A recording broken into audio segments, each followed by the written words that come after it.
Hey guys, my name is Pasha Greki and I'm a dog behaviorist and certified separation anxiety trainer.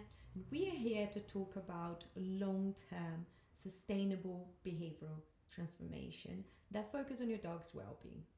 Today we're going to talk about 5 things that you have to train for the next few months. So the next few months, they are full of events. If we prepare ourselves, then I am sure that is going to be much more smooth and much more fun. This is the time of the year that normally we spend time celebrating, and I want those celebrations to be fun for you, not hard, not difficult. So I'm going to give you a few things that you should focus on, and today going to be a very short and sweet podcast. So first thing that I want you to train in the next few months is preparing your dog for fireworks. This is really important. I normally start this training with dogs in about August or a little bit before that, depending on how sensitized they are to those things. But it's really important that you either brush some skills or you just train completely. If you have a puppy, for example, they might not have experienced this yet, and it is something that will most likely throw them off. So it's important, even if your dog has 0 problems with fireworks, I would still probably take 5 minutes to work on this very quickly. So this is important because we have several events. I have a little cheat sheet. So we have Diwali, we have Halloween, we have Guy Fawkes, we have Remembrance Sunday, we have Christmas, and we have New Year's Eve. So basically from now all the way until January, we're going to have a lot of firework going on. And it's really funny because in my opinion, it seems like people buy fireworks in the beginning of October, November, and then anything happens and they go, oh, let's just use fireworks today. So it doesn't have to be a tradition day. Even weekends are most likely to have fireworks in this time of the year.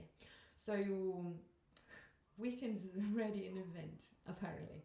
So it's really important that you prepare your dog. So in those days, you might need some alternative ways to keep them comfortable as well, and you can work with a clinical behaviorist to prepare them and to give them, for example, speak with a vet to give them behavior medication to help them to process everything that's going on.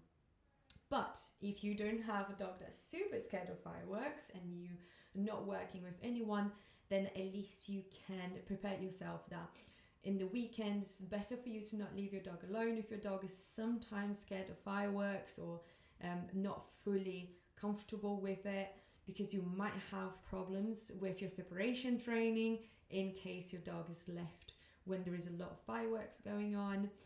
There is some dogs that are just more sensitive in nature. I would definitely be taking a lot of care of them in those dates and in weekends from now on.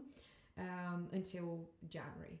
So it's important that you train, you manage, and you seek help for this to help them to cope with. If you are in a situation where you're like, oh my God, it's already October, I don't know what to do, I missed this lot to train, there is a lot still that you can do. And then next year, I would definitely advise you to start the training in January. Straight away, just get it done and get it out of the way, so you have the whole year to work on that and get them comfortable with it. Okay, second thing, it's not only fireworks. I feel like people focus so much on the fireworks that we forget some other things in the end of the year.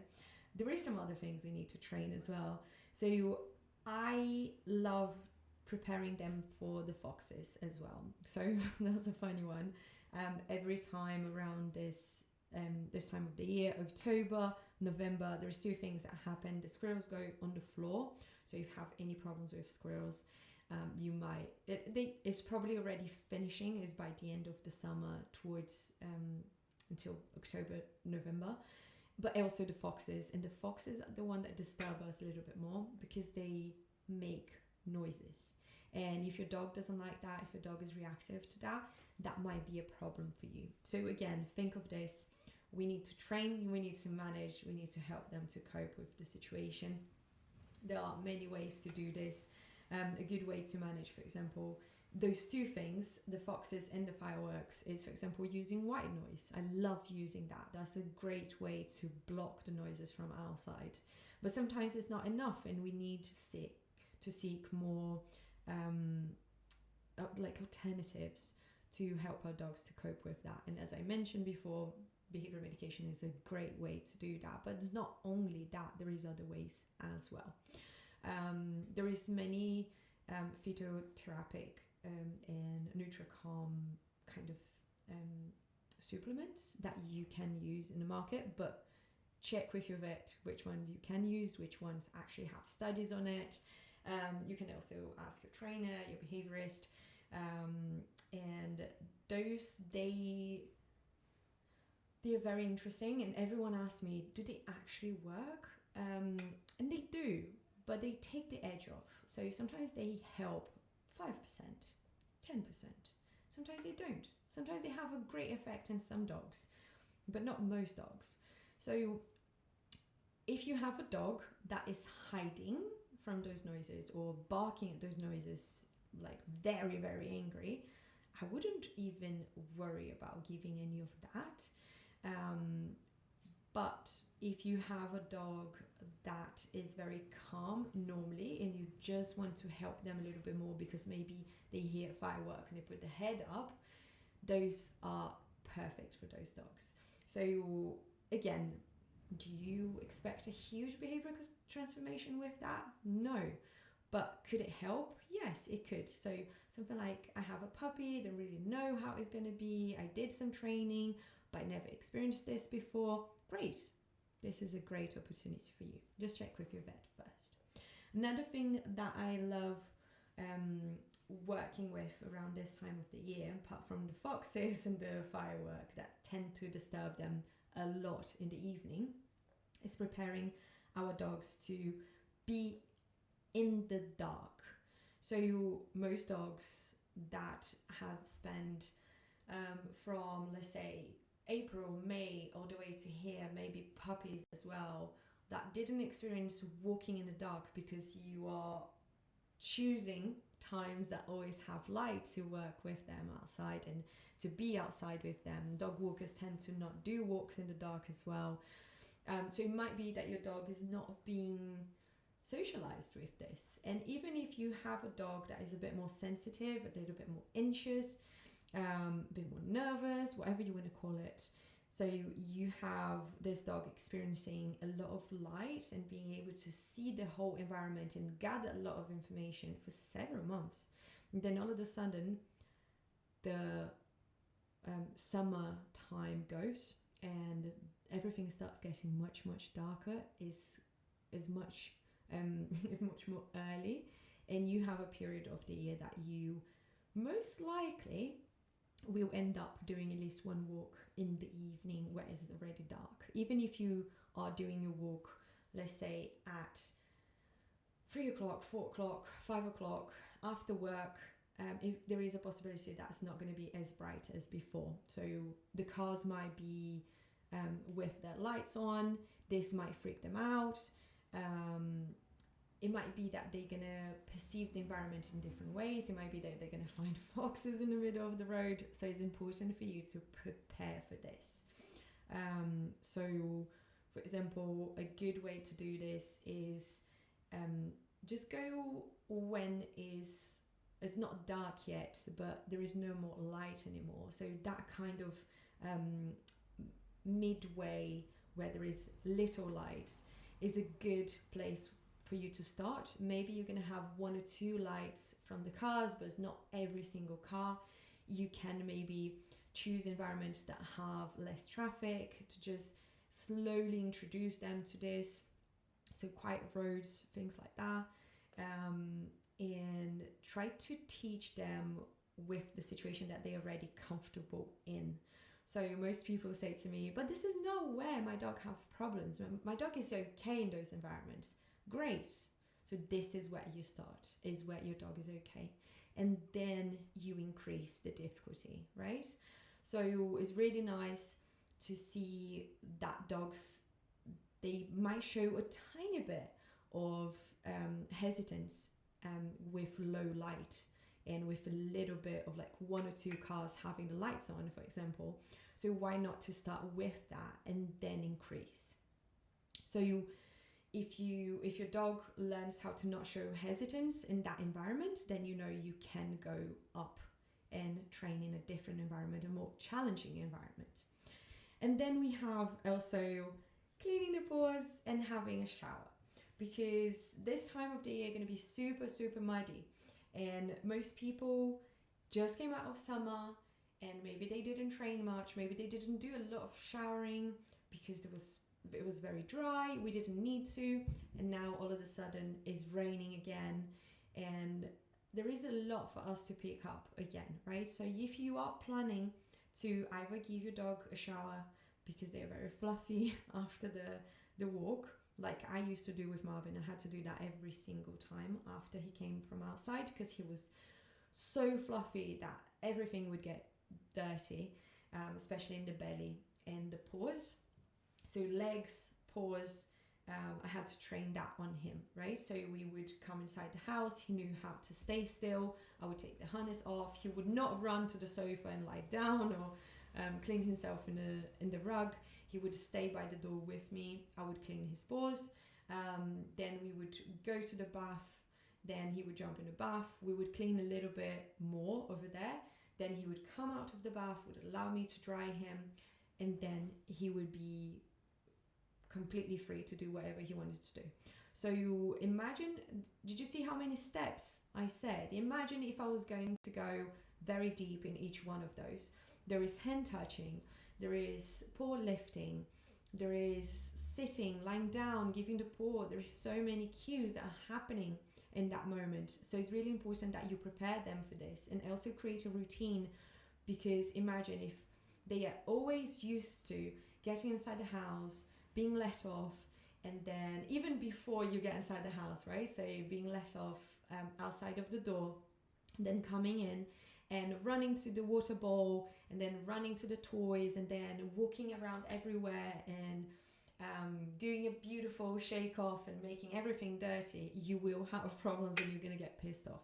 So to avoid your frustration and avoid also changing too much in the routine and the dog gets frustrated as well, we will plan this ahead, and you're going to slowly introduce a few other things. So for example, how about getting inside the house and giving loads of treats while you are unclipping the lead, and asking your dog to sit, asking your dog to lie down, introducing a towel underneath them, asking them to go on top of the towel.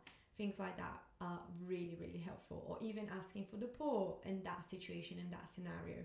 Maybe if they are really, really thirsty, why you don't have the water bowl close to the door. Things like that. So brainstorming what's going to make your life easier in that moment.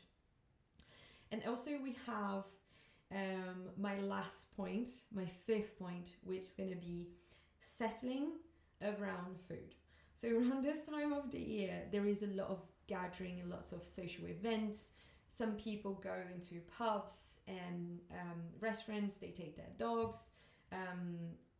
But let's not even think of that. Maybe you have a dog that is a bit more nervous, a little bit more scared of people, maybe aggressive. But let's think of a different environment. Let's think of you going to family home and then people sitting, drinking and having loads of food on a coffee table. That's definitely going to be a recipe for disaster if you never trained that before.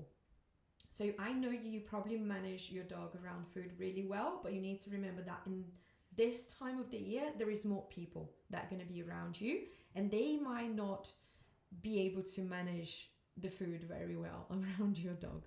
And there is two options here. You can be managing and be on top of your dog all the time. So rather than enjoying, you would be, don't do this, don't do that, stay here, blah, blah, blah, leave this. Or you can train them to settle in those environments in a way that is very little management, but also you can pay all your attention in your family and enjoy that moment. So I love management, but I feel like we rely way too much on it, and management only takes you halfway. So if the trainings that I told you until now, you looked at it and you said, wow, okay, I missed a window here and I will have to rely on management this year, then start thinking, how can I start training now? Not on January, now. Let's start training now. I know I said about the fireworks, but this is to avoid your dog getting overwhelmed. But with the other things, can you start training now? And maybe get into just a little bit of improvement until those events. Probably for Christmas, you still have, more than 2 months. So it's very likely that you can train loads of behaviors in this time. So if you need help with the training, we have a big discount code for training sessions. Those are not behavioral. So training sessions are for recall, settling, manners around food, anything that is not detrimental for your dog's welfare. So for example, if my dog is fearful of fireworks, that is detrimental for my dog's welfare. If my dog is fearful of being alone, so separation related issues, then it's detrimental for my dog's welfare. If my dog is biting and scratching themselves and maybe taking out the fur, this would be detrimental for their welfare. And also if they are barking at people and other dogs, this is also bad for their welfare. So in those cases, you need a behavioral consultation, but the training consultations will help you so much with the settling around food, and also helping you to maybe work around walking past foxes and other dogs and other animals, being outside in the dark, things like that. So if there is anything you need to train before those events start, like going to the train so you can travel with them, anything like that, we have a 20% discount code that I will put the link into the podcast description, and you can redeem this until November 22nd. And the cost benefit for those sessions are great, especially if you have the discount code. So go for it, use it. It's going to be a great way for you to have amazing success in this time of the year. And also if you need to work on loose lead walking, on recall, on puppy stuff, anything, you can use this discount code. You just cannot use it for noise sensitivity and separation anxiety and for aggression and those behavioral issues. So if you would like to get some help, go into the link below at positivedoglondon.com and you can redeem this discount code, which is also in the description link. And I hope this helped you to understand a little bit more what are the things you need to focus in the end of the year, and so you don't get caught by surprise in those situations. If this was helpful, please review this podcast. It really helps us to maintain the frequency and be able to produce loads of really fun things for you. And also if you can give us a thumbs up on YouTube or follow us on Instagram, that's really nice as well. So yeah, I hope this was fun, and I'll speak to you soon. Bye.